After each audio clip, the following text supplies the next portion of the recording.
Yeah, Black Dot Chronicles. All power to the people, all the time.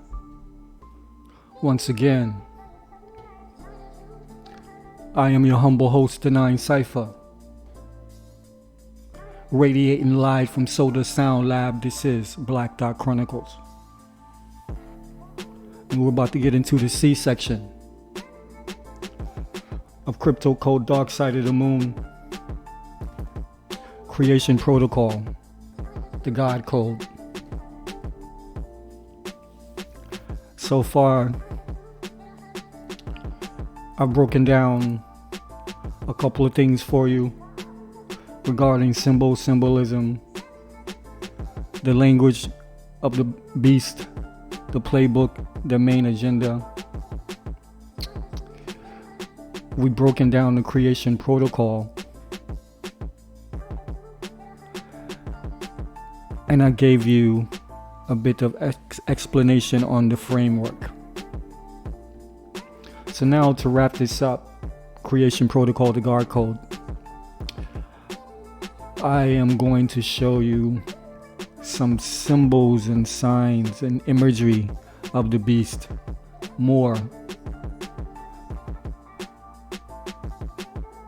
On the B section, I showed a few slides just giving you illustrations of geometry, sacred geometry, and also imperfect geometry, as I showed the swastika and spoke about the swastika, what that represented to the ancient cultures and how that was rebranded during the 20s and 30s with the rise of the Nazis. So what we will do today, I've just got a bit more definition and illustration to give you of symbols and symbology, who's using them, why they use them, what they mean. Then we'll get into the fun part. So again, I'd like to thank everybody for tuning in. As always, if you find any value in this presentation, pass it on. That's all you got to do. Pass it on. You can hit that like button or dislike button if you choose. But what's more powerful is to actually pass the word on. Proactivity. So I've been talking to you about the establishment, which I call deplorables. I've been speaking to you about this language, the coded language, the esoteric language that they use to communicate amongst each other. I've given you many illustrations of that. We will continue on. One of these esoteric groups are known as the Freemasons. And in the lore of, let's say, conspiracy theory, Freemasons are one of the main groups you hear about within the Illuminati circles. And you also see a lot of their symbology and imagery all around as well. So what I'll do is show you a few of their symbols of the Freemasons, and also just broadening that, I will show a few symbols of the Illuminati in general, which some of the Freemason symbols and symbology will cross over into that as well. So buckle up, let's get into this. Here we go. So right now you are looking at the square and compass. This is probably the most visible and known of Freemasonic symbols. Let me magnify that. So the square and the compass consists of three symbols. You got the compass here, you got the square here, and you got the G in the middle, which stands for geometry, of course, sacred geometry to be more specific. So this is the most visible, probably the most known symbol in Freemasonry. So I'll give you a little bit of definition. says it is a widely known symbol of Freemasonry. Both the square and the compass are architects' tools and are used in Masonic ritual as emblems to teach symbolic lessons. It is also seen with the letter G in the middle, which stands for geometry, a powerful science that helps unravel the mysteries and wonders of nature. All right? So that's your square and compass with the G in the middle, the most visible Freemasonic sign. Lambskin apron, most of you probably won't know this by this particular symbology, but once I begin to show you how the establishment, the deplorables, a lot of these Fortune 500 companies across the board in every industry, you'll begin to see what was in front of your eyes the entire time. So let's have a quick look at this. Here you see the eye of providence, or the all-seeing eye. Again, you got your compass. And to me, it looks like a bag, a tote bag or something like that. Looks like you're opening up and you can put something, whatever, inside of it. But again, this is one of their main symbols as well. I think this is one of their prize symbols as you enter Freemasonry. So let's just read up a bit on that. It is the most iconic emblem of Freemasonry. It is the unique badge of a Mason, and it is considered a tool.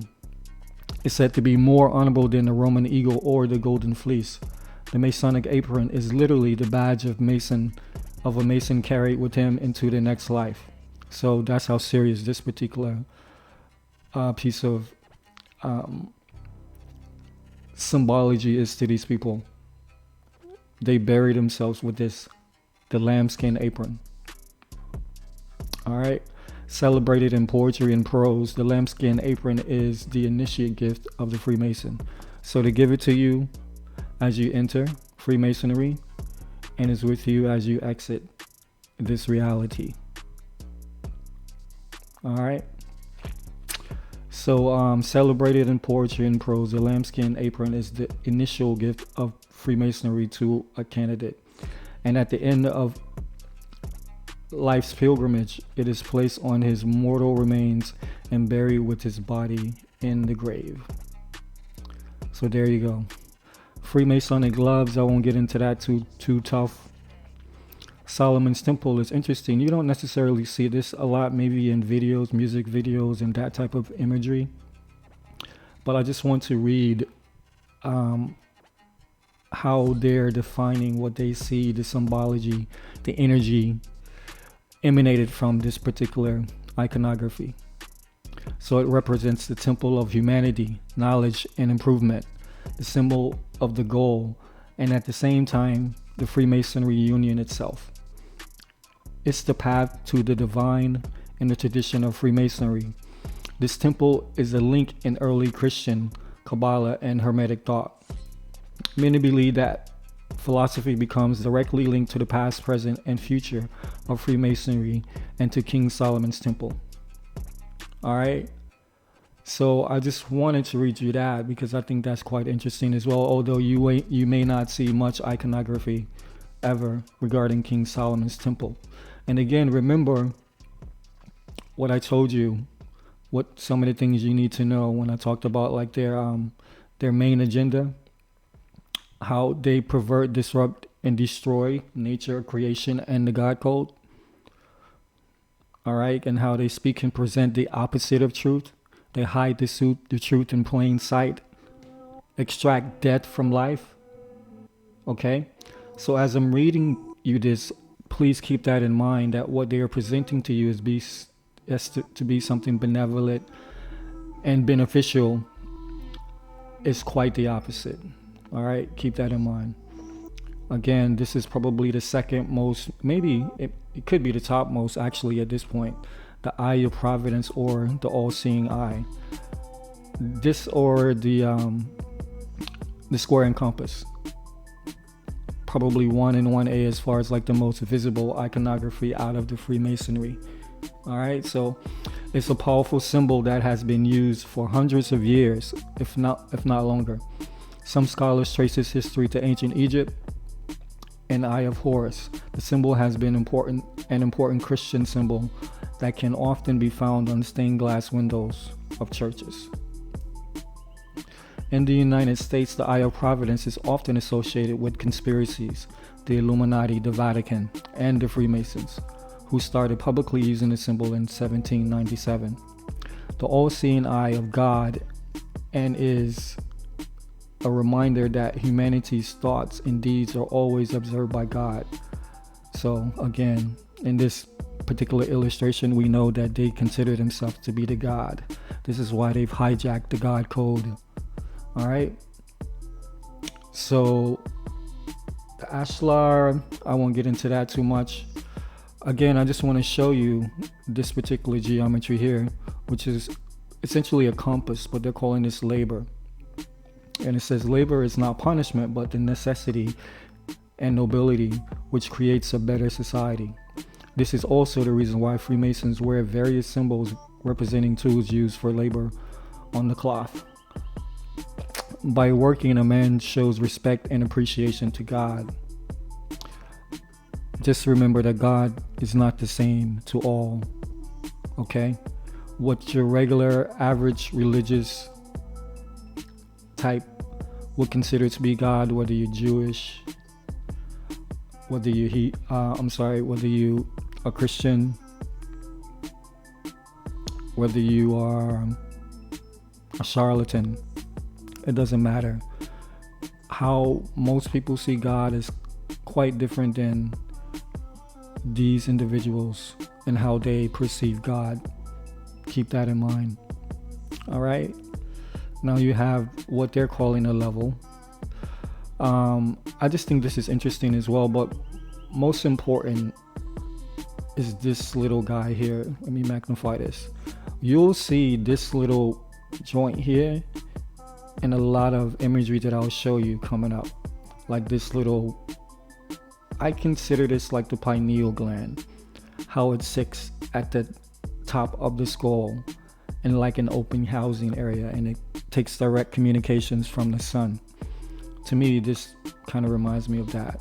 But again, one of the working tools of a fellow craft, it is a symbol of the equality of station of all men before God. The level measures the levelness of horizontal surfaces.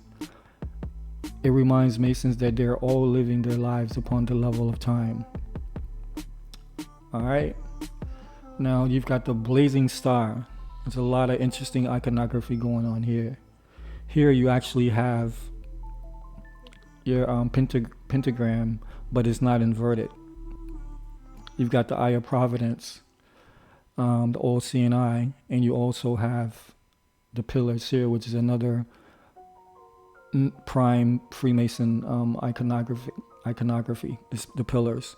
Then you have the stairway to heaven going up into the star, which represents the sun as well. Let's read up on this real quick.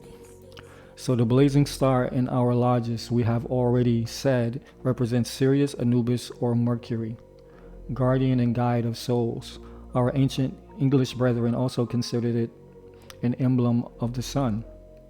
In old lectures, they said the blazing star or glory in the center refers us to that grand luminary, the sun, which enlightens the earth and by its genial influence dispenses blessings to mankind. That was Albert Pike.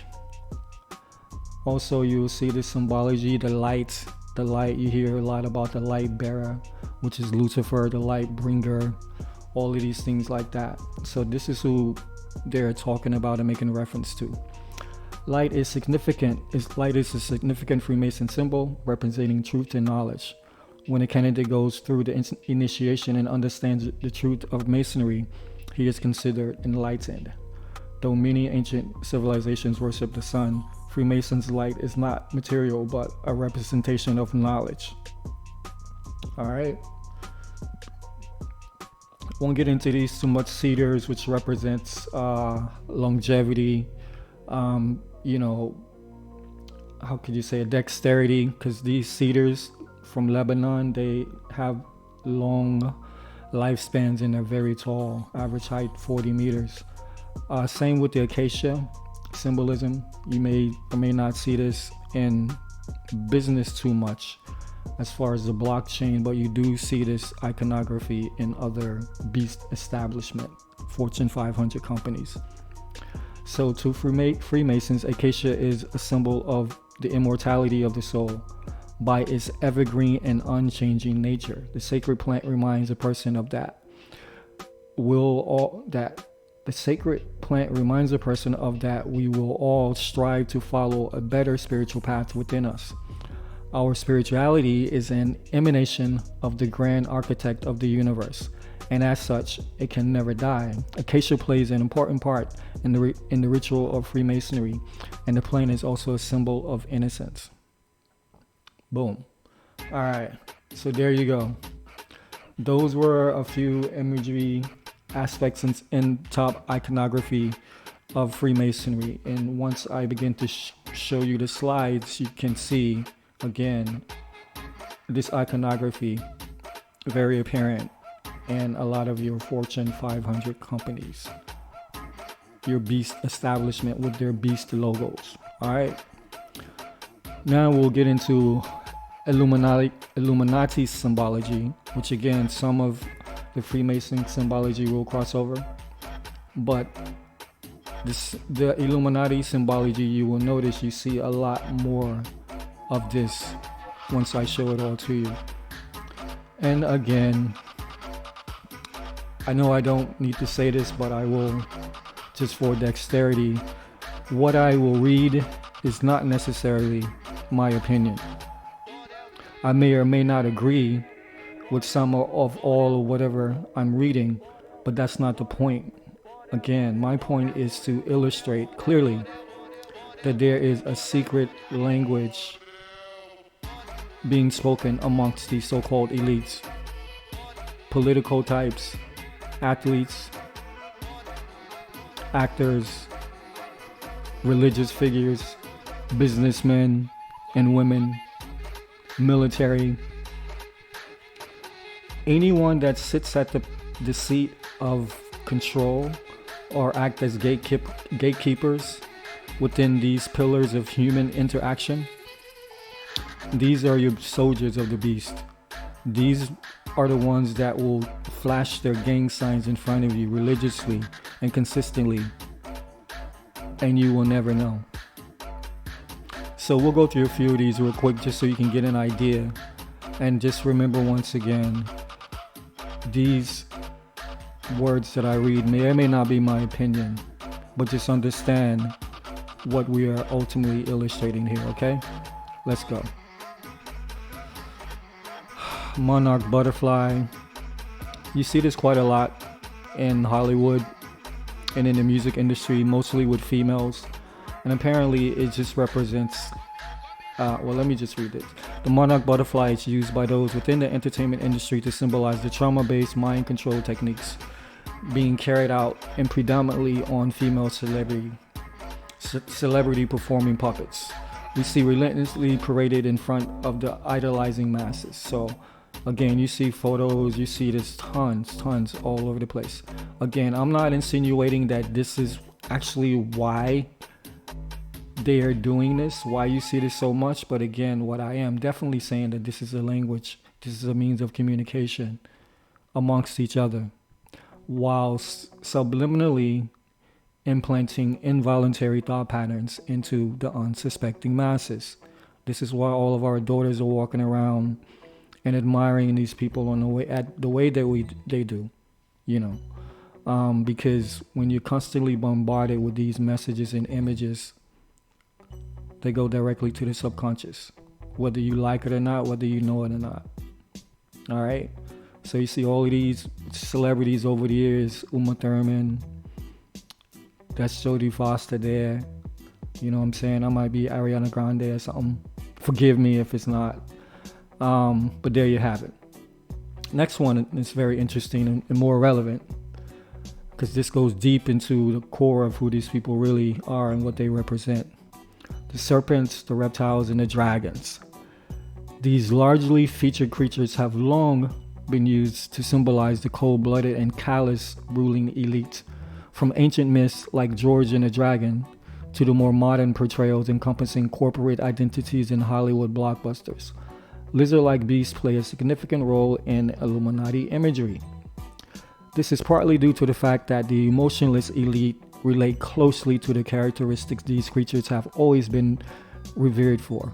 Yet, the symbolism of the snake may also be linked to the controversial theory that these archaic interbreeding bloodlines are actually the distant descendants of an ancient reptilian extraterrestrial race that originally came to Earth to hybridize the relatively unevolved native Homo erectus and create a genetically manipulated slave species. All right. Now, this is a theme that you will see throughout this presentation, through all the different parts. You will see this. And again, it always goes back to Babylon, Phoenicia, Sumeria, Egypt, and all of these places like that.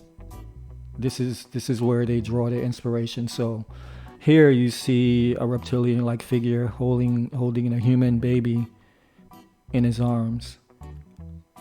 And right beside this one, you see even more disturbing, a reptilian type creature who seems to be in a loving embrace with a human woman. All right, this is that imagery. And this one with the priest and the gargoyle reptilian type figure, this is just my interpretation, but it appears that the reptilian type figure is interpreting, or what's the word? He's instructing the priest. Like basically he's telling him what to write in these holy books or whatever.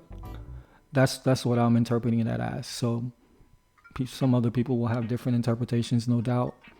And here on the right, this is no doubt some famous person's tombstone, which they have the inverted pentagram, the 5-pointed star, the all-seeing eye in the middle, with a snake hovered above.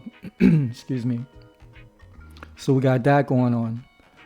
And this particular symbology here is actually the logo for Alfa Romeo, which I'll show you shortly. But this has a dragon-like or snake-like creature with a crown on his head, consuming a man.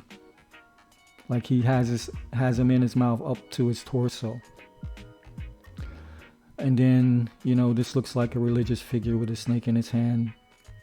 You've got Katy Perry and Rihanna doing what they do. Again, these celebrities are like billboards for this stuff. Celebrities and athletes. And now you have a couple of government agencies, departments, Defense Department. These are their logos here. What you're looking at, these are logos for the Defense Department. And you see these type iconography in your city centers or your central business districts, in old buildings and churches and stuff like that. You always see this type iconography in these ritzy type elite places. All right. Now the owl. The owl is another somewhat sinister animal the Illuminati have adopted to symbolize their serendipitous ways. Representative of wisdom and secrecy, the owl sees in the dark, similar to how the Illuminati see all through their elevated institutions of control. To them, the owl represents Minerva, an ancient Roman goddess of wisdom, and as we shall see from the next symbol on the list, the goddess figure also plays an incredibly important role in the twisted reality of those behind the curtain. For these reasons, omnipresent owls can be seen at sinister locations such as Bohemian Grove, the 2,700-acre sacrificial playground of the global elite, set in the redwood forest of Monte Rio, California. That's Northern California. Or watching willfully from the grand architecture of so-called academia, or even being promoted as something fashionable to the impressionable young masses by the latest mind control Illuminati puppets. So this top left picture is a photo of Bohemian Grove, actual ritual going on. This is the big owl that they refer to as Moloch, that they worship and, maybe do other things. I won't get into all of that. But again, as I said to you, I don't agree or disagree with any of this. I'm only showing you the means of which they communicate secretly amongst each other. Now, this image to the right, this would be what they're calling Minerva, or different names in different places in different times. But as you can see, you've got the owls here at her feet. She's actually like a winged goddess, right? So this is a building to one of their prestigious places. You see the owl. Oh, this is a law building here. So you see the owl here. This is from a movie. I think this is from Clash of the Titans. You've got all of your political, deplorable, wannabe elite types, right? They've got the owl there in the background as their mascot, so to speak. Another one of their deplorable buildings. And this is actually, if you look at Drake's record label or its company, OVO, this is basically his logo. And of course, you see it as, again, all the Hollywood celebrity types, the billboards that they present with this stuff. All right, here we go. Now, the goddess and the flaming torch. Goddesses, especially those bearing a torch of eternal flame, have long been used as a perverse symbol of the enlightened ones, whether it be Minerva, Venus, Isis, Europa, or even the more modern Virgin Mary.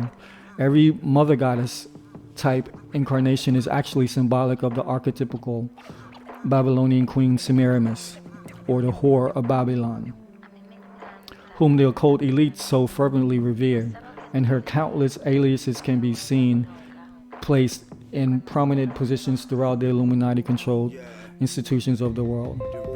All right, so here we go again, going straight back to Babylon, Sumeria, Sumer, all of that.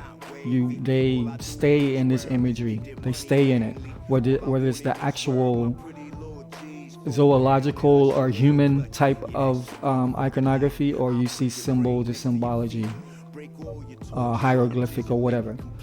You see this all the time. Here you see in our Statue of Liberty, the flaming torch. This is universal, I think. You've got another representation of Semiramis, or the whore of Babylon, with the flaming torch. And there you go, Madonna. Who else but her? As far as, like, pop music, she's like the queen whore of Babylon. And then here's Rihanna. You see it in the Olympic Games. Again, Katy Perry. Now we go to the 666 and the sign of the horns. Frequently, those in positions of power and influence can be seen making strange hand gestures that most of their unconscious followers would not even register, let alone believe symbolize something untoward. World leaders and idolized celebrities alike have been repeatedly caught out by the more vigilant amongst us, making what are essentially satanic hand signals in front of the masses. The 666 fingers, or the AOK sign, and the sign of the horns, or the heavy metal horns, appear to have been adopted by those in authority to brazenly display in plain sight their allegiance to the dark side. All right, so I'll just show you this imagery. I think that's Pope John Paul. You got your boy Prince Charles. Here, there's a meeting of the UN, and as you can see in the back, hidden in plain sight, they've got your 666 here. You know what I'm saying?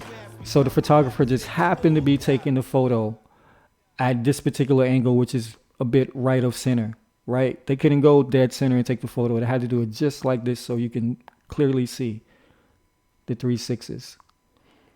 And again, your billboards and your celebrities and these types, that's all they do all day, every day. Your Fortune 5 corporations, Disney is a big Illuminati type. 666. Here you've got CERN, one of the most destructive creations of the 20th and the 21st century, no doubt. And even in your Google Chrome, you've got the tube Taurus, and you've got the same 666. It never stops. Again, Pope Ratzinger looking like the Emperor Palpatine, throwing up his devil's horns. Bush and Obama, Rihanna, you get the picture. And the obelisk. Four-sided phallic pillar or monolith, usually featured in a pyramid at its apex, has been constructed by Illuminati for centuries as a flagrant symbol of their power and unseen authority. You see these all over the place and all the time, everywhere. No matter where you go, whatever country, you see these phalluses. And again, mostly in your city centers and all of your important ley lines, longitude, latitude. They like to place their imagery, iconography on these type things, so they, again, more capability to pervert the energy or disrupt and redirect that energy into a form that's agreeable to them. Here you have it, and you've got the Janus, the double-headed eagle on top of that. All over, anywhere, no matter where you go, this is what you see. I don't know where this is, but it's quite disturbing. That might be in Washington, D.C. as well. You've got an obelisk that's basically made of people lying there naked, looking like they're starving or something. Maybe that's the Jewish Holocaust memorial. I don't know, but that, you know, why else would you make something so disturbing? And we spoke about the Masonic compass and the square, so I won't really go back into any definition regarding that. Let me just read this first paragraph. Freemasonry, the biggest secret society in the world, has always been instinctively linked to the Illuminati. Effectively a pyramid within a pyramid, the fraternity unsurprisingly traces its roots back to Babylon and Sumer, like everything, and is today used as means to channel and conceal esoteric information that only the elite few may remain privy to. That's what I spoke to you about in the B side of the God Code creation protocol. And again, just the imagery that you see, right? This one's interesting because it's got their handshake inside the square and compass and the G on top. And notice when you see these politicians, celebrities, business people, clergy, men and women alike, when they handshake, you see them doing it just like this. So they'll go farther up the arm and like shake where the elbow bends. All right. Same thing. Oral Roberts University, the preacher, he has the same iconography just right outside their place of business.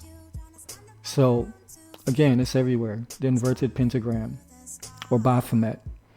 The inverted pentagram, one of the most prolific symbols of Satanism, has been used by the Illuminati throughout history to signify their dark and satanic belief structure. By inverting the symbol, you ascribe an opposite meaning, and so in the case of an inverted pentagram, a standard pentagram, which in itself holds no sinister significance, is transformed into a black magic. It's transformed into a symbol of black magic, the occult, and Satanism that most people probably wouldn't even recognize as being different by any other star. That is super duper important, the part there.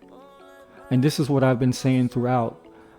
We give life to whatever, okay? If we pervert the energy of anything, then we change the meaning of that. So symbols unto themselves are just symbols. They're not good, bad, right, wrong, up or down. They're just symbols. They have an energy signature. But when you take something like the pentagram and you invert the pentagram, then this is what happened. You ascribe an opposite meaning. And so in the case of an inverted pentagram, a standard pentagram, which in itself holds no sinister significance, is transformed into a symbol of black magic, the occult, and Satanism that most people have no idea about because it's hidden in plain sight. All right. And again, this is the image of the Baphomet.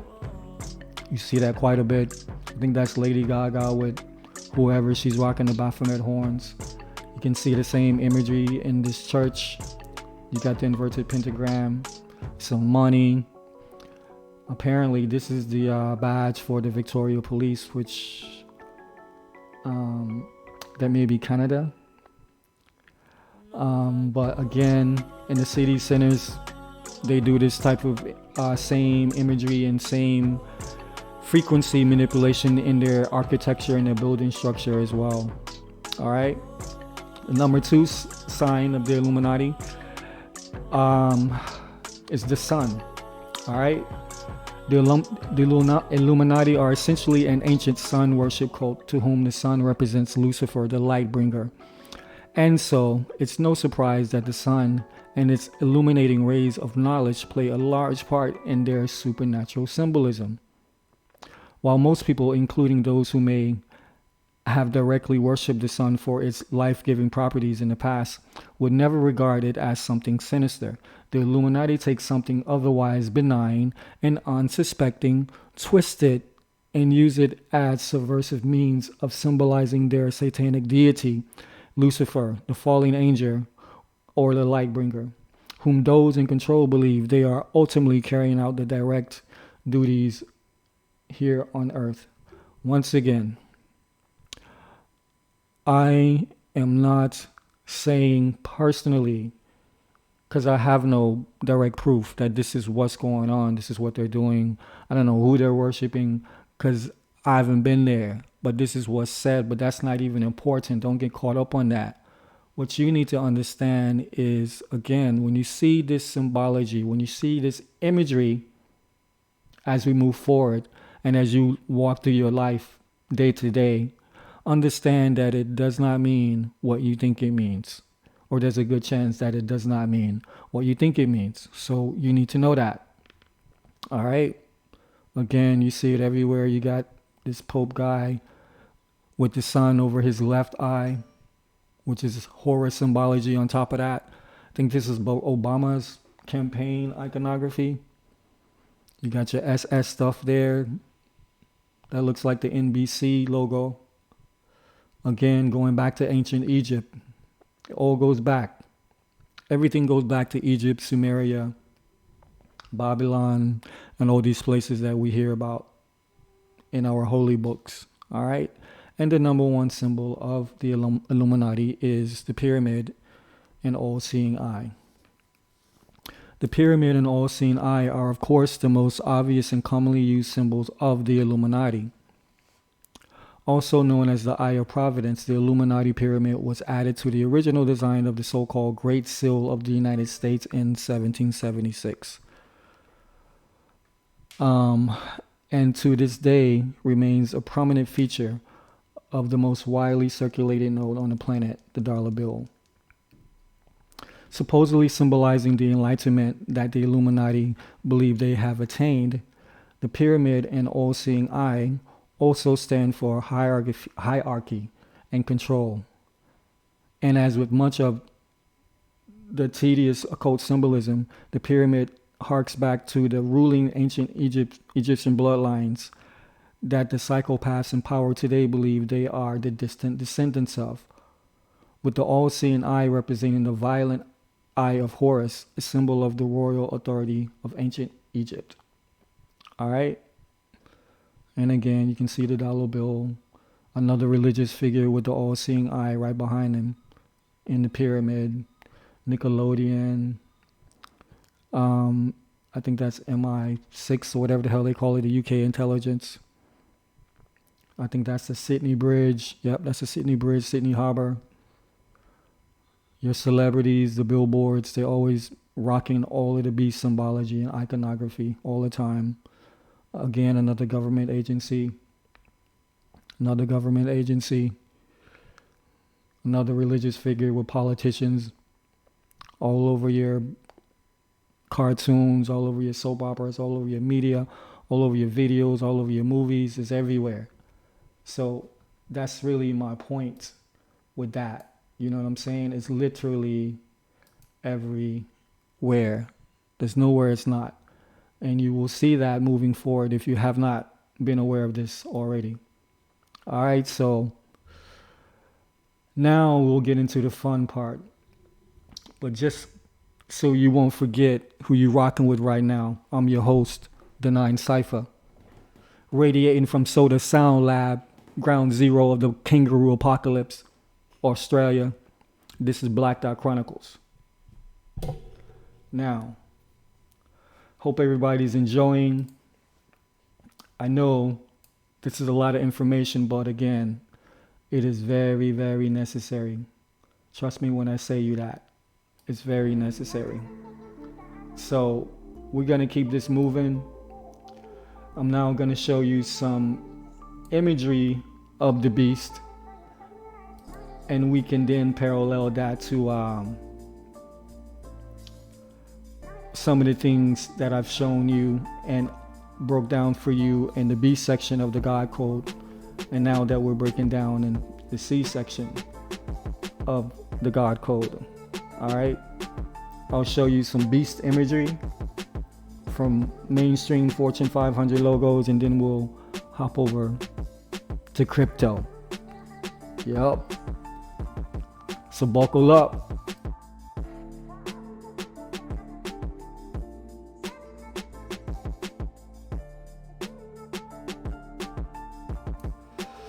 Boom. Here we go with Paramount Pictures. They got the circle and the pyramid on the summit of the sun. Summit of the mountain. Marlboro cigarettes, plain and simple. You got the pyramid there. AOL. Pyramid with the OC and I in the middle.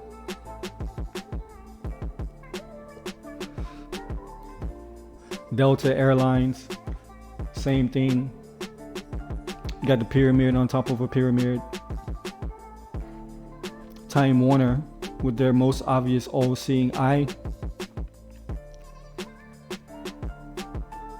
It's everywhere. This is one of George Lucas's logo.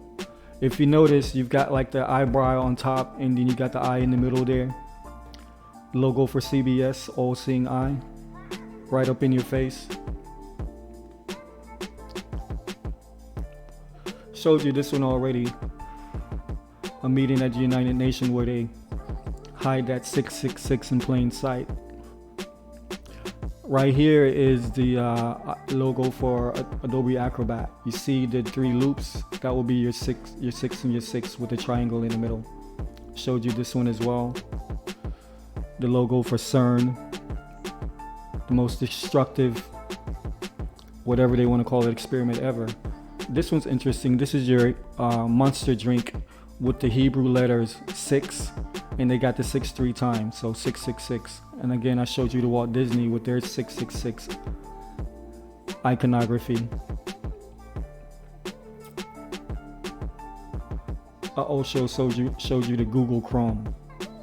And now that I'm bringing this to your attention, if you haven't already been aware, you're going to notice this everywhere. And again, perversion of the God Code. So these guys have taken a bite out of the apple, representing the forbidden fruit. And again, you've got Google, who's using the Mason's apron, lambskin apron, as their logo. Same thing with Facebook. This is called a tassel, also another Freemason iconography. Exact same. I'll get into this a bit more later, but you got Ouroboros, which is Firefox Lucent Technologies using that logo, and I'll explain to you what Ouroboros is in a minute. Again, you got the peacock, which is symbology out of ancient India, and BC uses that as their symbol since the beginning.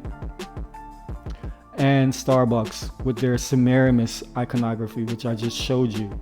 Literally, exactly the same, right up in your face. All right, now you got Freemasonic logos on the right, and you got the Fortune 500 beast companies on the left. You got Earthlink. They're rocking the Saturn logo with the serpentine snake going around. Same thing with your Internet Explorer, rocking the Saturn logo.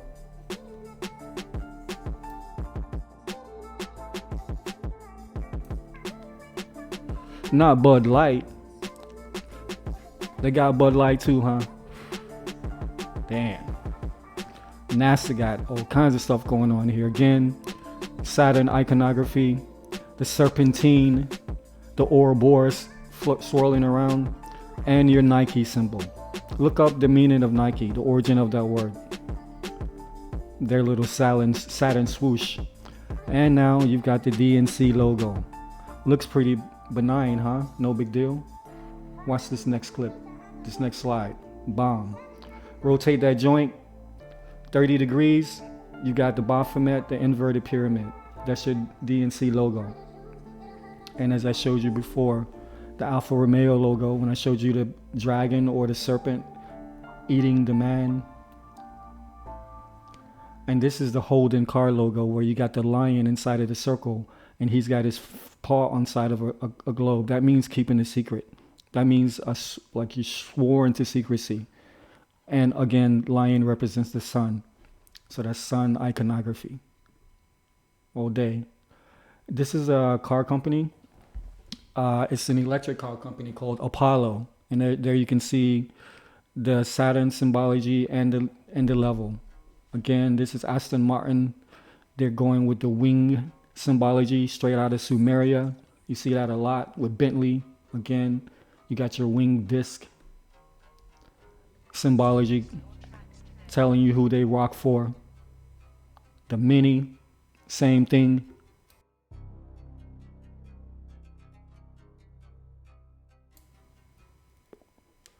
Another electric car company called Rezvani, taking you straight back to Sumeria with the winged disc imagery.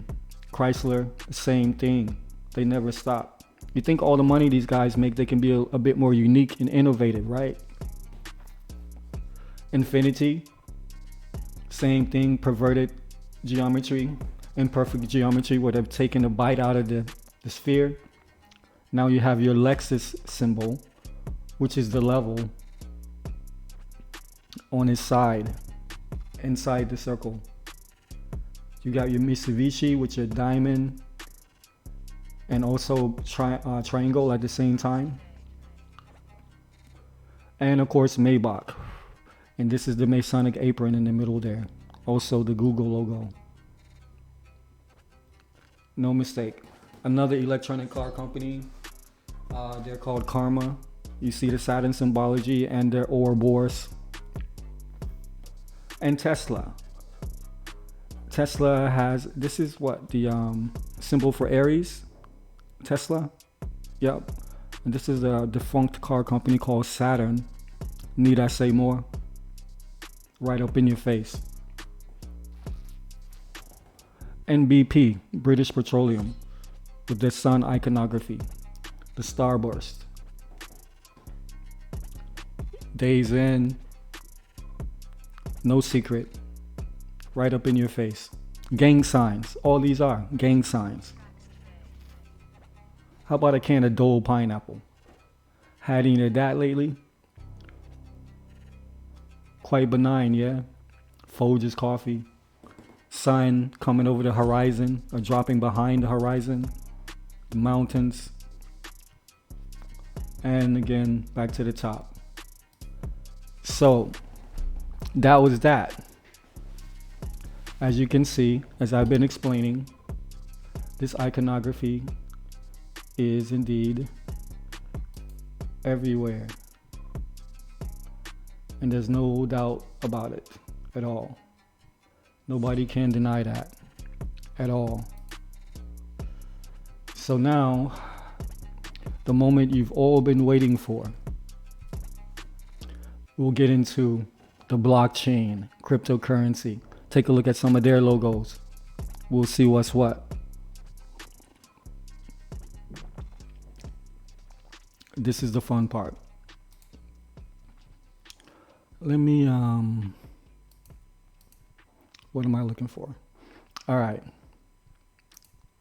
So before I show the logos, I will get into two quick definitions as we move forward, just to add a bit of clarity, bring the picture into focus. All right. Now, this one symbol, the reason why I'm giving you this definition, because you will see this symbol a lot in a lot of blockchain logos in some form or fashion. It's called the triskel or the triskelion. Obviously, that's a Greek term.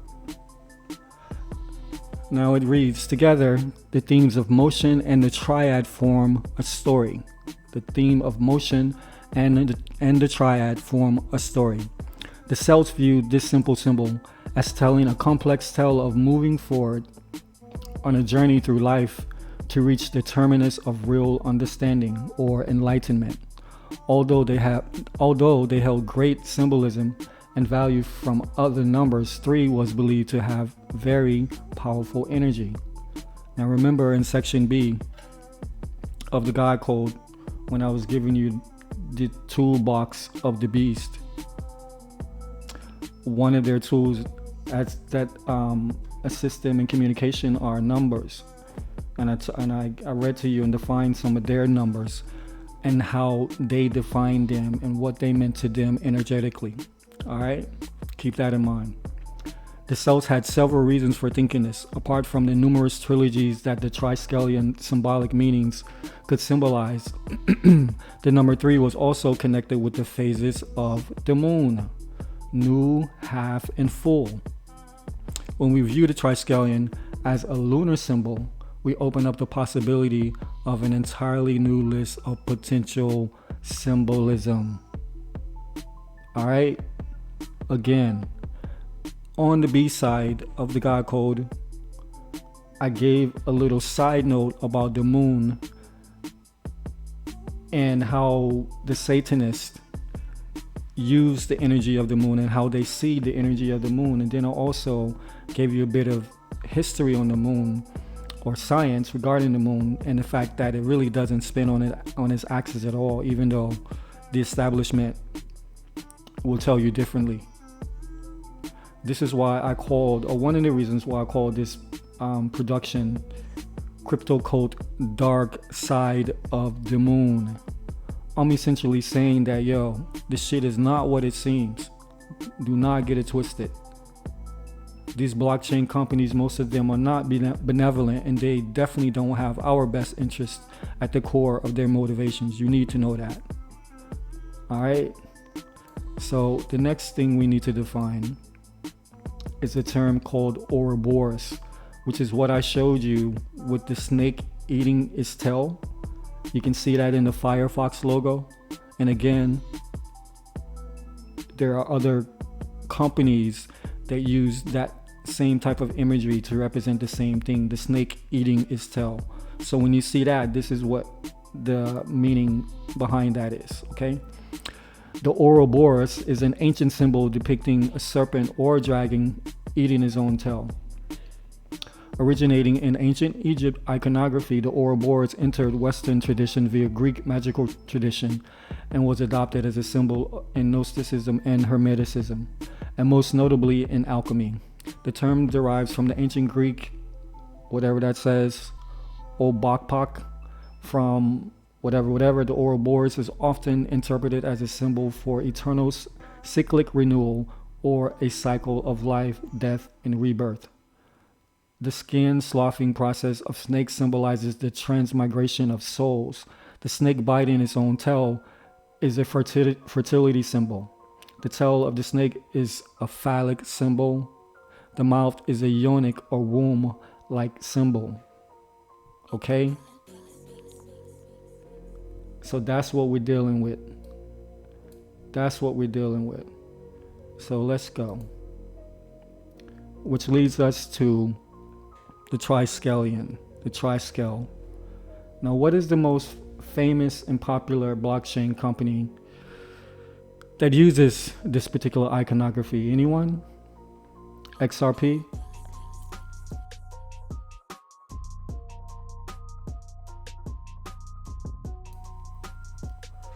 You know that, yeah?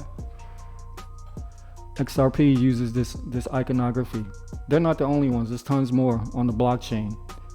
As we go through this, you'll see what I'm talking about. Let's keep it moving. Bomb.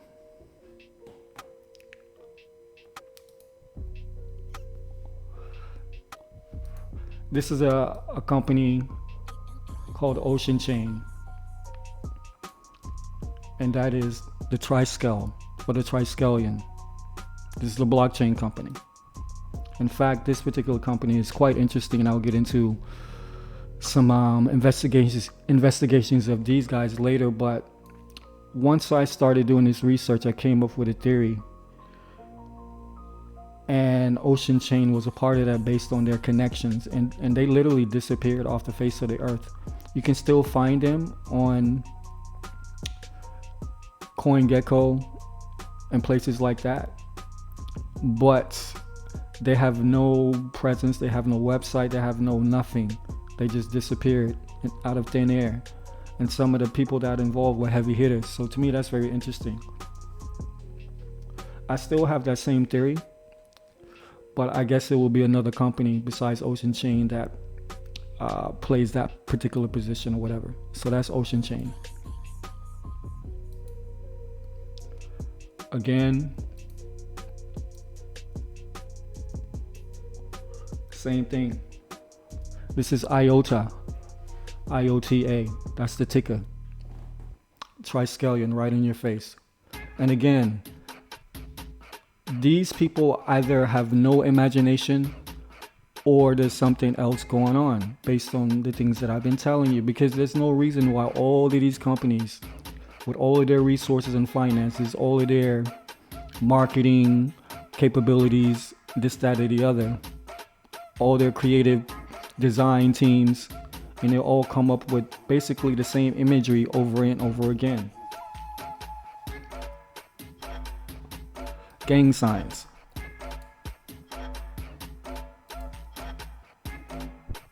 Same thing again. This is XEM, XEM is the ticker. Right up in your face. Same thing. You got the Triscale with the triangle in the middle. This is a company called Jur, J-U-R. Blockchain.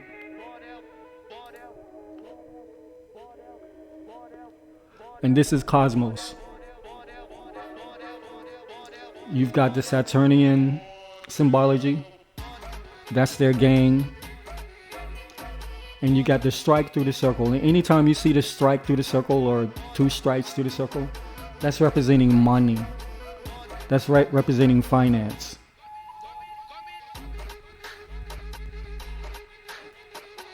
Just so you know.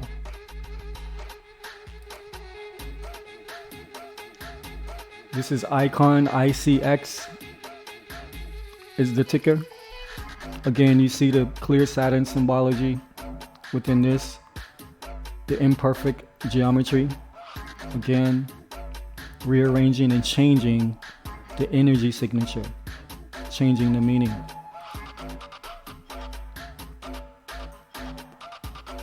And of course, XLM, my first purchase of cryptocurrency.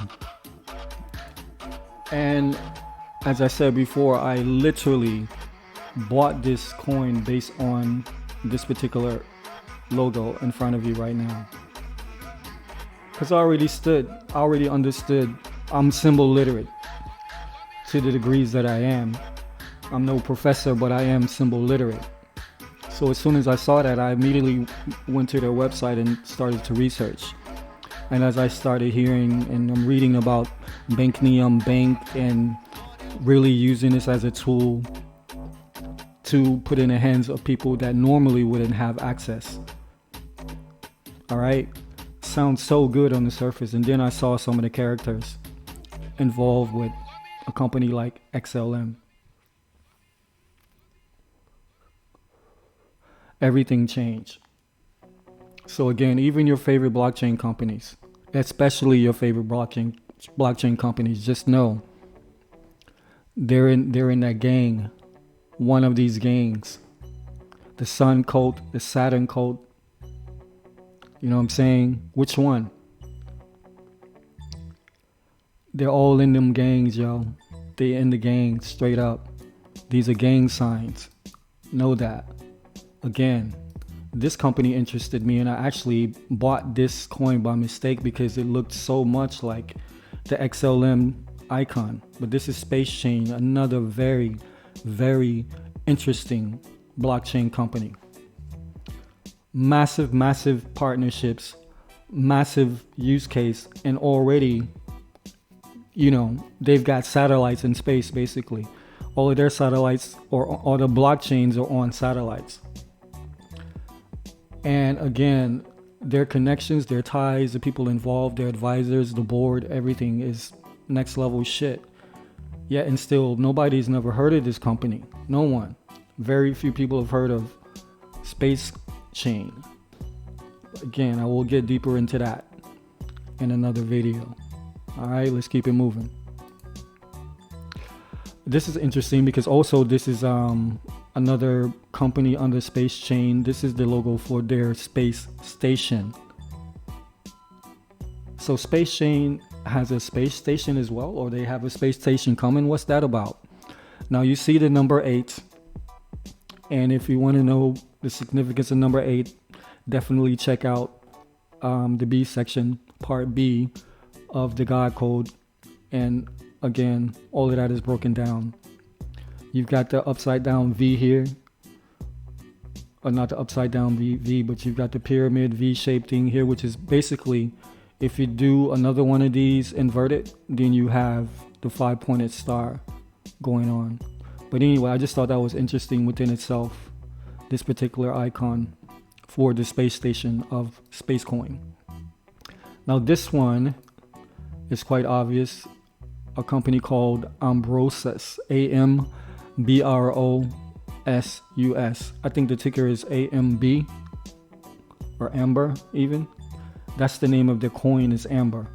Now, before I get into anything, Ambrosus is from the word ambrosia. Ambrosia is a drink, but not any drink. This drink was designated for the quote-unquote gods. Again, going back to Sumeria specifically, and the Nephilim, also called the Anunnaki.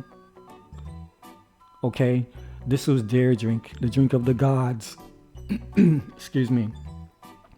So this company decided to name their company Ambrosus, and decided to make their icon the all-seeing eye with a latchkey lock in the middle as the iris. And again, I will go into great detail about this company and this particular blockchain in another video that I got right on the heels of this one coming out. All right, so remember that name, Ambrosius. And again, you've got your all-seeing eye iconography with a company called Singular DTV. Right? Plain and simple.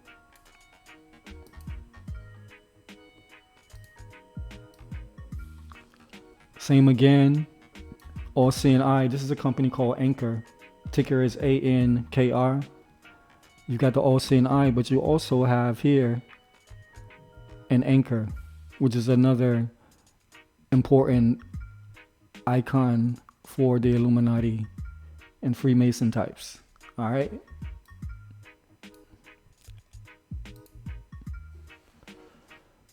Now we see the 8 symbology. This is a company called Eternity.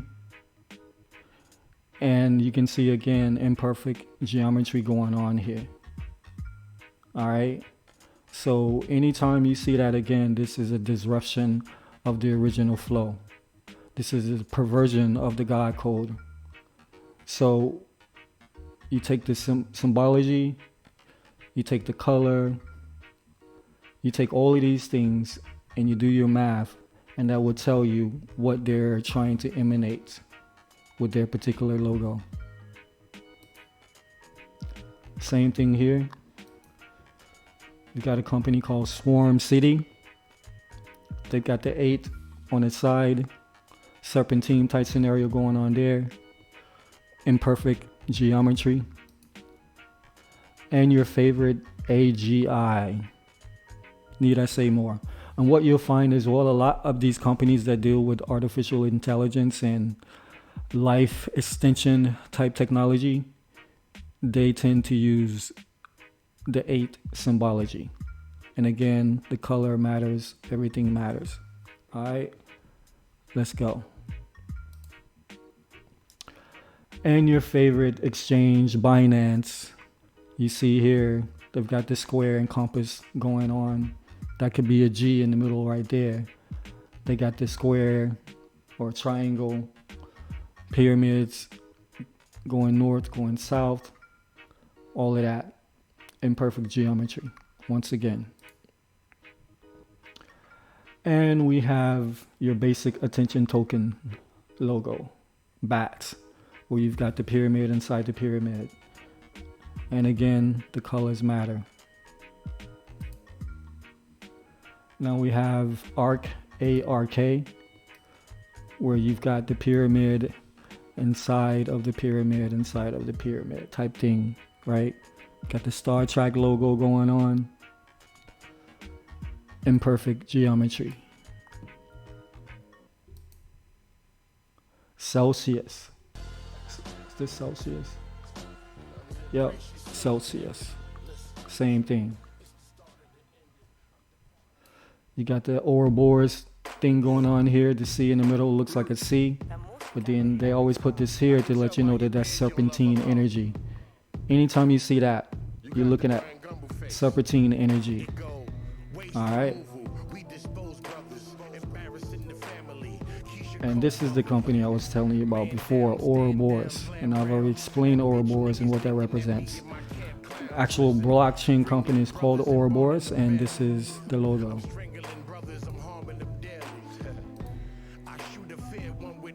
And this again is the Orchid logo, another blockchain company, pretty popular. Same thing.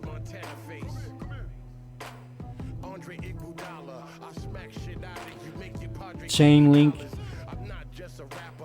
This is a pentagon inside of a pentagon. The colors matter. This is actually not perverted. Perverted geometry or imperfect geometry. It's just symbolism based on geometry.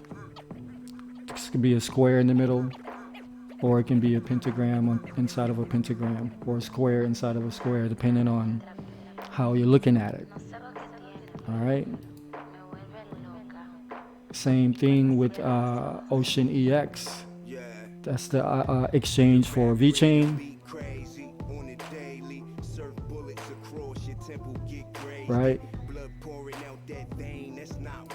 Is that a coincidence? And this is in fact the logo for Hex. Now, if you recall, I think it was in part A of the God Code, I spoke about the paradox. Like 99% of the time, you can guarantee that they're going to be using their playbook,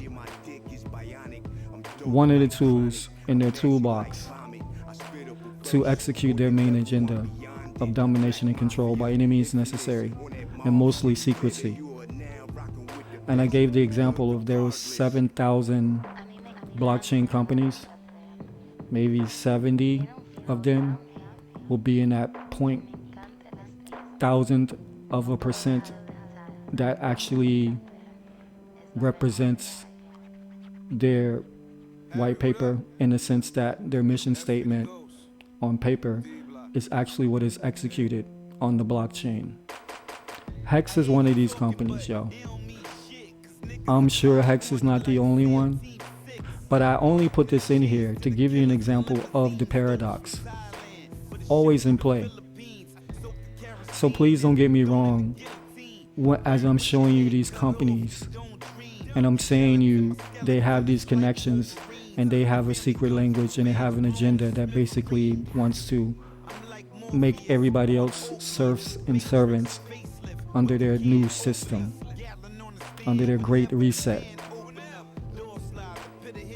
So this is Hex, one of the few paradoxes on the blockchain. Alright,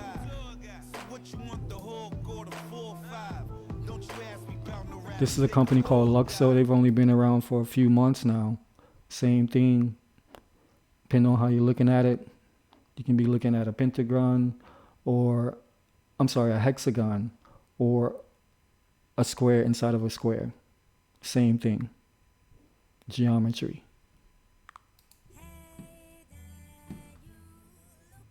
You know, so I hope you guys are getting the idea now. This is one of our favorite blockchain companies, Chills. Again, you see the upside down triangle. They got vector points inside of there. Triangles inside, triangles, other geometry going on there. But again, the main thing is you will see mostly geometry, imperfect geometry. You will see zoological type iconography, or you will see more astrological iconography sometimes, hieroglyphic type iconography. But they're always using one or a combination of these things whenever they're going forward with their designs of global domination, right? So what we got next here? Tron. Same thing. Triangle. Upside down. The color. All of this matters. These are your blockchain heroes. All right, we got loop ring. Same thing with the pyramid. Player. Plair. Same thing. They got their pyramid going on. And you've got Decentraland, which is, you know, they right up in your face with it as well. Their ticker is MANA, M-A-N-A. They've got two pyramids that you would see at the Giza Plateau. I don't know why they didn't put the third pyramid so they can have the whole Giza complex on there. But anyway, obviously that's going straight back to Egypt. And of course you got your sun symbology there. Two suns, twin suns. Just interesting in itself. And we've got EOS with their beautiful geometry. And again, this particular geometry means something to them specifically. There's a reason why they use this. You know, like when I was showing you before, the symbols of Freemasonry. And the one symbol, I can't even think the name right now, but it had the little jewel hanging down from the middle. So what this one reminds me of, maybe is representing the pineal gland, encased in the blackness. Anyway, we'll keep going. And you have Ethereum, once again. You've got a pyramid, floating pyramid, right? And then you got an upside down pyramid here. So this is the logo of Ethereum. Another one of your blockchain heroes. Again, you've got the Jewish iconography here where they've taken the Jewish symbol for 6 and they've made it into their logo. So this is 666. The unlearned, the ones who are not in those esoteric circles, would think that this is an M inside of a circle of colors, right? But nope, this is actually the Jewish symbol for the number 6. So you've got 666 going on. That's what that is.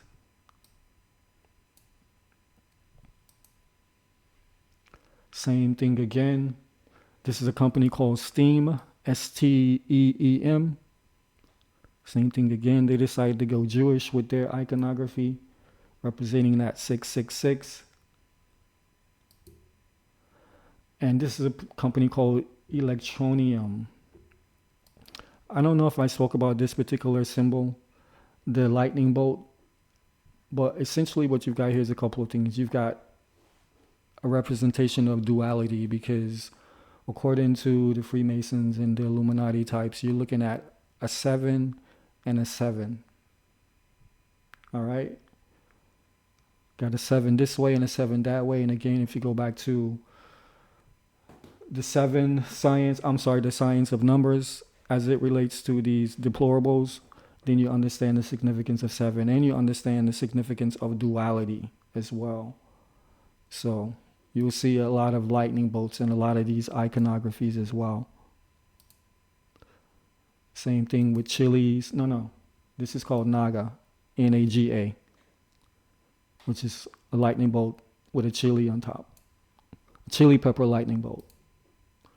And this is the logo for VThor, which is the token on the VeChain network. Same thing. Same thing with ThorChain. It's a lightning bolt or a pyramid going up and a pyramid going down. And this is the logo for Filecoin. And again, you can see here already that's the Freemasonic logo, just the vertical here, and then you got the two stripes, which lets me know they're dealing with money. All right. And this is a company called Newton, where again, you've got the Masonic imagery inside of the circle. So I'm assuming this is the masculine and this is the feminine. The two verticals are the masculine, the circle is the feminine. And Cosmos, where you're dealing with atoms and they're broken it down to the molecular level, right? Remember when I showed you the photos that I've taken in India, in South India, of the geometry that they've been doing for literally tens of thousands of years, longer. And every morning these women come out all over and they start doing these geometric patterns, drawing them by hand every morning, all over the South. And this is one of the ones that you will see quite frequently. All right, so that's Cosmos Atom.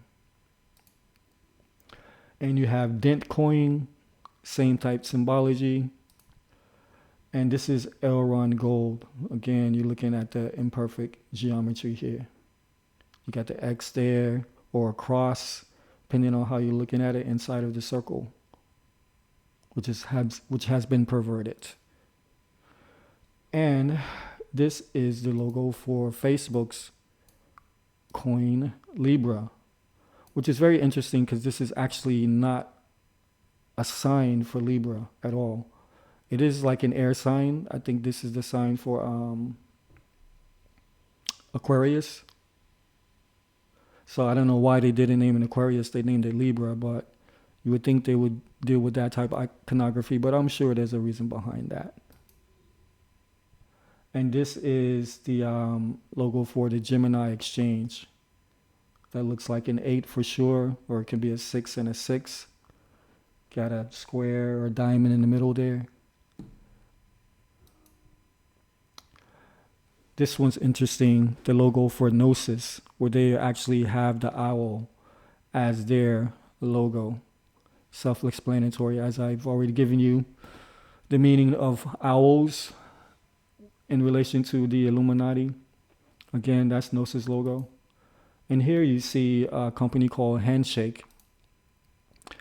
And what they've done is pervert the letter H. They've taken and bent the left pillar of the H. So again, you're creating imperfect geometry. Perverted symbology, you're changing the energy signature. As soon as you do that, all right? And this is H bar. I actually just put this one here because this symbol here looks so familiar to me. I've seen it quite a bit over the years, but I can't put a finger on it. So if anybody else knows about this particular symbol, let me know the origins, because I don't. And that's the only reason why I put this here. But it's definitely interesting and unique. It's the letter H, but obviously it's got something else going on. This may be like another one of these symbols from maybe Babylonian times or something like that. I don't know. But if you got any ideas, holla at your boy. Yeah. Now this one's interesting as well. This is the logo for Holochain. This is also the symbol for Pisces. And again, I'm assuming Holochain is dealing with money because they've got the strike through the middle. They've taken a circle and broken it in half and reversed it, which is the symbol for Pisces. and they've made that their logo. All right. So you're dealing with geometry and astrology. And again, you got the flame, the torch. This is Huibi, Huibi, another company on the blockchain.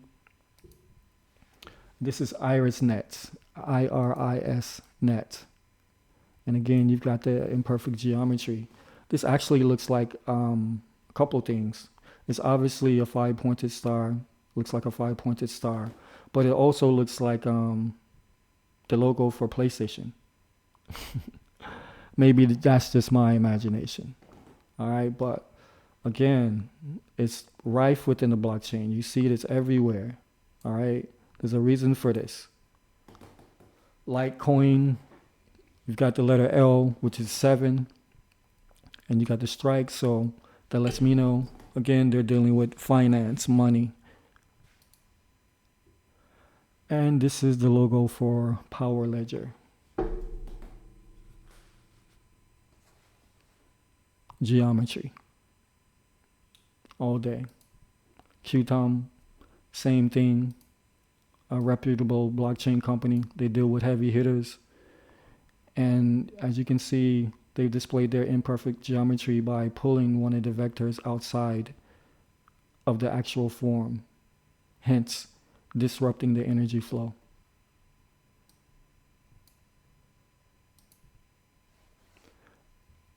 Quantum resistance ledger is the name of this one. Again, you've got the ohm symbol and the atom symbol inside of that.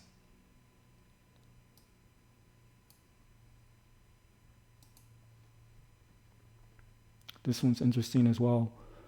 A company called Sonum, SONUM. I think the ticker is SNM. What you see here is circles inside circles, but to me that looks like a fucking petri dish. Like if you're looking inside of a whatever it's microscope, and it looks like a petri dish with a bunch of proteins or whatever the hell floating around inside of the dish or whatever. So that's a company called Sonum.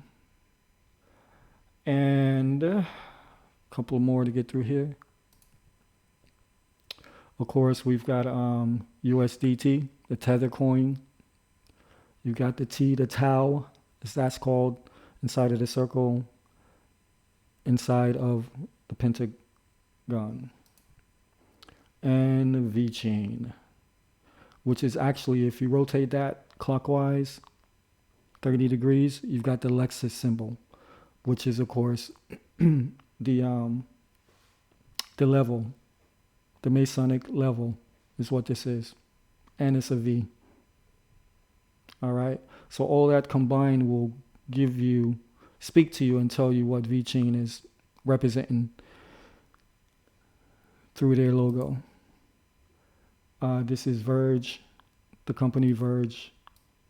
Upside down triangles, V. Another Verge logo. Triangle inside the triangle, upside down. And these are XRP's logos over the years, right? This is what they are now. The one on the left, this is what they started.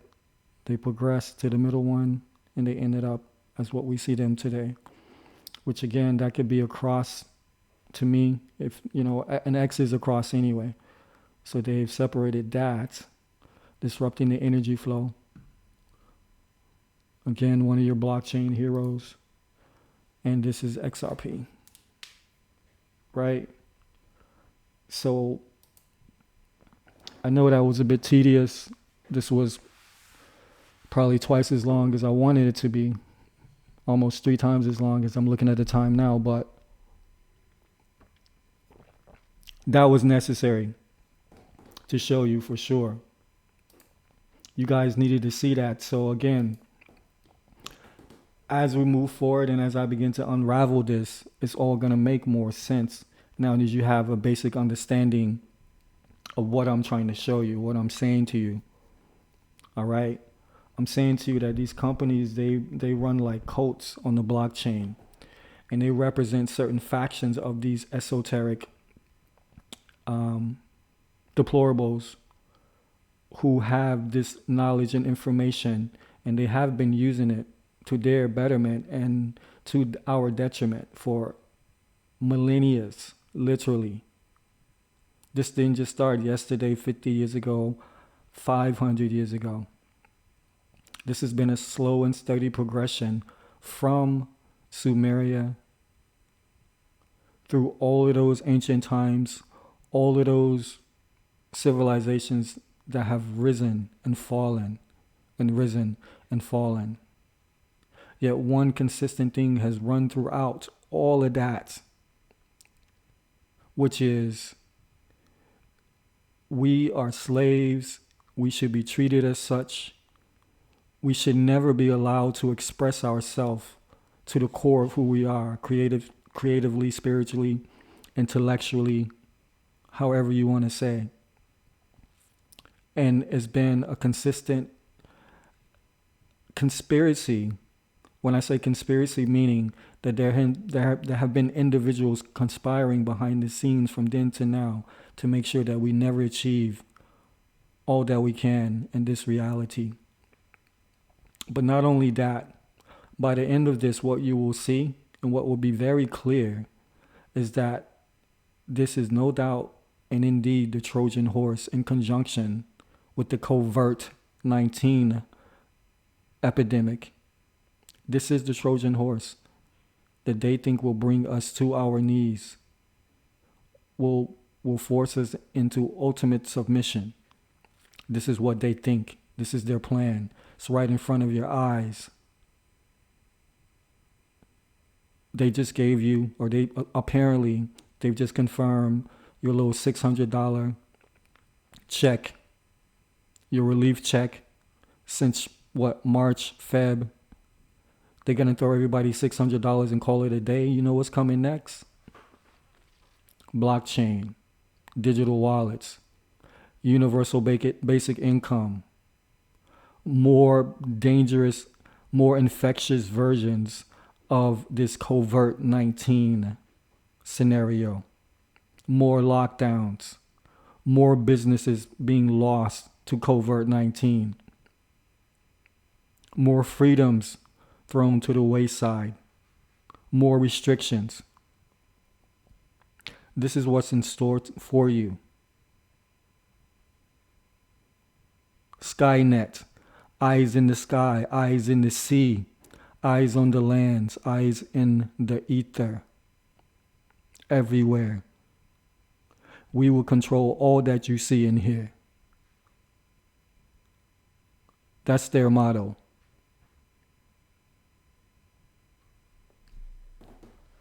So that's really what's going on. That's the plan. And they're using the blockchain as their own perfect universe, their own perfect creation. They've got their God code. All right? They've got everything they need. They control everything. We already know everything is going to the blockchain. Everything will be tokenized. Every commodity, including human commodity, will be tokenized. All right? So the last thing I'll leave you with is a comment from Brian Brooks, who is the, what do they call it? The comptroller of currency. He works in the OCC, the Office of the Comptroller of Currency. He was doing an interview and he said something that to me was very interesting. So I'm just going to read this, and this is a quote from Brian Brooks. He says, "There is no such thing as blockchain without crypto. Crypto is the native asset that induces people to solve the puzzles that result in validating transactions." All right? So he's saying there's no such thing as blockchain without crypto. Let's deal with that first. Isn't that the opposite of what's actually true? And that's easily provable? Think about it. There's no such thing as the blockchain without crypto. That's not true. The blockchain exists irregardless of cryptocurrency. The quality of the cryptocurrency projects, if they represent their mission statement and their white paper, gives cryptocurrency value, not the other way around. So my interpretation of what he said, essentially, the framework doesn't exist without the God code. All right, go back to section 2B of the God code. And remember when I broke down to you and I explained to you, I gave my illustration of the creation protocol of creation, as they call it in your religious text. Okay, in the beginning there was blackness. In the midst of blackness, creation began to unfold unto itself. Okay? So in the beginning, there was the framework. Okay? That blackness, that intelligent force that generated the 7 sacred symbols, which I define the God code. But Brian Brooks will tell you that there is no such thing as the framework without the God code. Okay? So, as you can see, they're trying to synthesize nature. They want to work in synthesis with nature, not in unison, not as one with nature, but in synthesis with nature. They want to synthesize us. Okay? This is their plan. They want to tokenize our very existence. They want to quantify our souls. This is the end game. So when I speak about geometric progression with regards to the creation protocol, geometric progression, if we're doing parallels, will be equal to mining Bitcoin, Ethereum. Right? Because remember, geometric progression is the generation of mathematical equations that ultimately resulted in the seed of life and ultimately the flower of life. Okay? So geometric progression is equal to computer mining. Okay? That blackness that I speak about and all your holy books speak about, that's equal to the infinite possibilities of equations that will be solved and resolved continuously or up until the last Bitcoin is mined. Okay?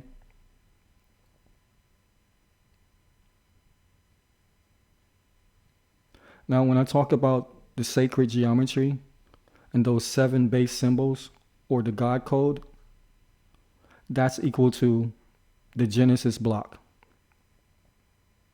which is the end result of the generation of those mathematical equations. So I'm hoping you see this parallel and what is going on right in front of your eyes. They want to own the blockchain. They want to make the actual cryptocurrency the most important aspect of the blockchain. Like they want cryptocurrency to supersede whatever the blockchain could ever be as far as its potential and what it was actually built for. Brian Brooks will tell you that the blockchain is the reason. The crypto is the reason, not the blockchain. Not the framework. And the reason why he's telling you the crypto or the God code is the reason, because in their world, they are the creator, they are the architects, right? So of course he's going to tell you that the God code is the end all be all. That's to lock us out. That's because he already knows that these God codes, these cryptocurrency companies, these blockchain thugs, these gangsters, they already got this shit unlocked. The game is rigged. No different than your fiat system. So that's what it is. And the sooner we understand that, the sooner we can actually come together, align with like minds, and make moves to make sure that that's never going to happen. The story has not been written. The results are not in. So even though this may be a doomsday scenario to some, only if we don't move and act in unison. And again, really understand who your true enemy is. More than likely, it's not your neighbor or your political opposition or someone that may have a different skin tone than you. Nah, that's not your enemy. But they are on the horizon, and they are locked and loaded, ready to do what they do. So hopefully we'll fall right in, and we'll be locked and loaded, and no doubt ready to do what we gotta do. But that only comes with having clear vision and understanding and knowing the game that's being played. So with that, we're gonna leave it. I've got more to come. And as always, if you're feeling this, pass it on. Share the love. If you got remarks, questions, comments, you love it or hate it, holla at me. All right? This is your boy, the 9 Cypher. You are in the lab. And this is Black Dot Chronicles. Stay up. All right? Till the next time.